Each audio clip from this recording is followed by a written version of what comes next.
Crônicas do Amanhecer. Por Feijão, Centro Espírita Allan Kardec de Balneário Gaivota. Balneário Gaivota, 24 de agosto de 2026.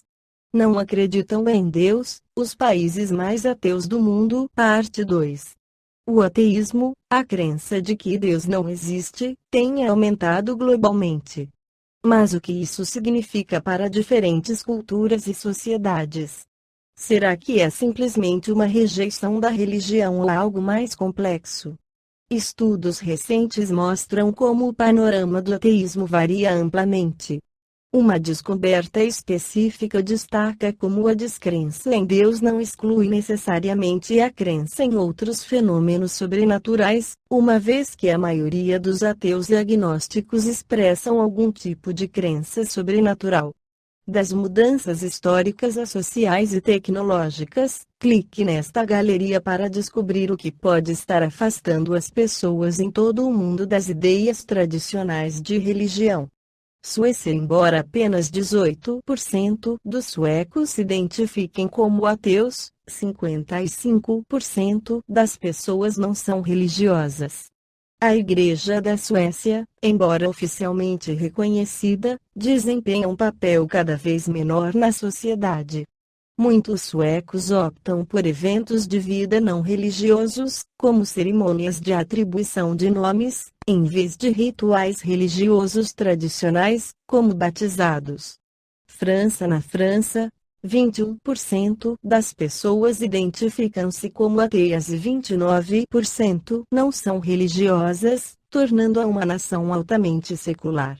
A laicidade, um conceito que enfatiza a separação entre religião e Estado, levou a limites estritos à expressão religiosa na vida pública.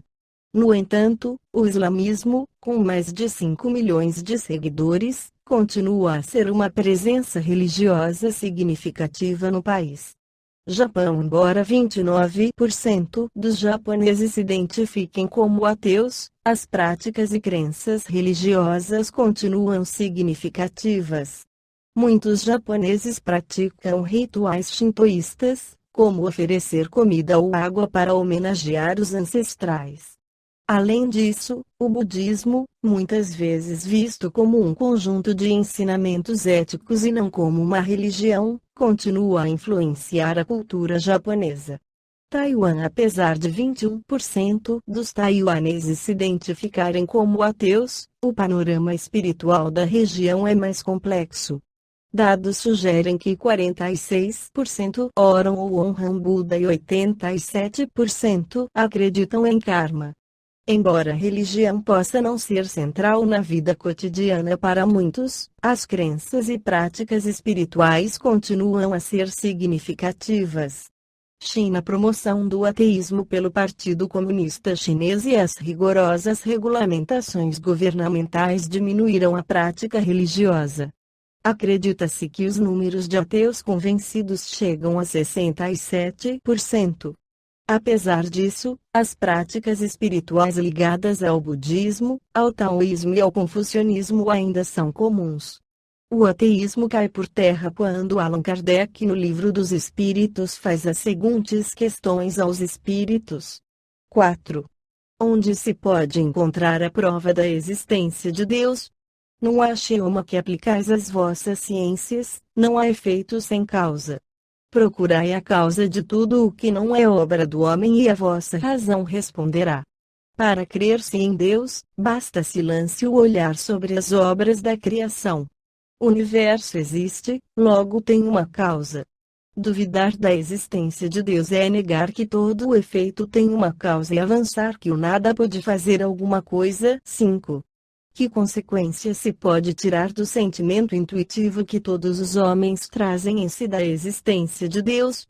A de que Deus existe, pois, de onde lhes viria esse sentimento, se não tivesse uma base? É ainda uma consequência do princípio de que não há efeito sem causa. 6. O sentimento íntimo que temos da existência de Deus não poderia ser fruto da educação, resultado de ideias adquiridas.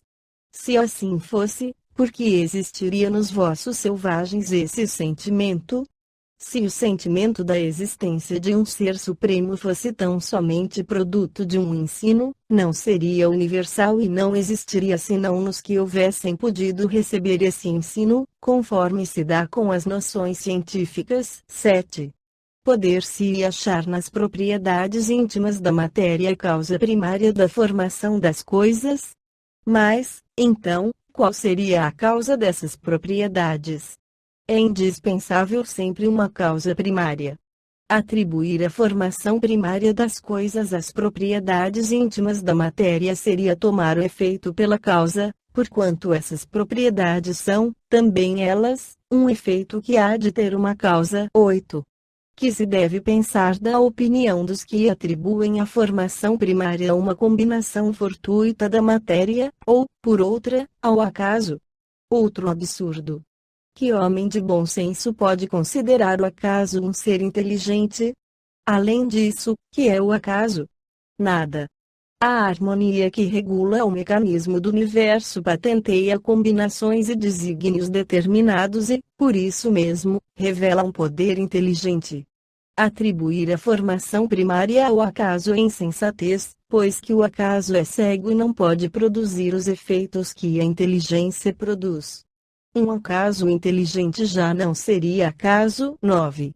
Em que aqui, na causa primária, se revela uma inteligência suprema e superior a todas as inteligências? Tendes um provérbio que diz, pela obra se reconhece o autor. Pois bem, vede a obra e procurai o autor. O orgulho é que gera a incredulidade. O homem orgulhoso nada admite acima de si. Por isso é que ele se denomina a si mesmo de espírito forte. Pobre ser, que um sopro de Deus pode abater. Do poder de uma inteligência se julga pelas suas obras. Não podendo nenhum ser humano criar o que a natureza produz, a causa primária é, conseguintemente, uma inteligência superior à humanidade.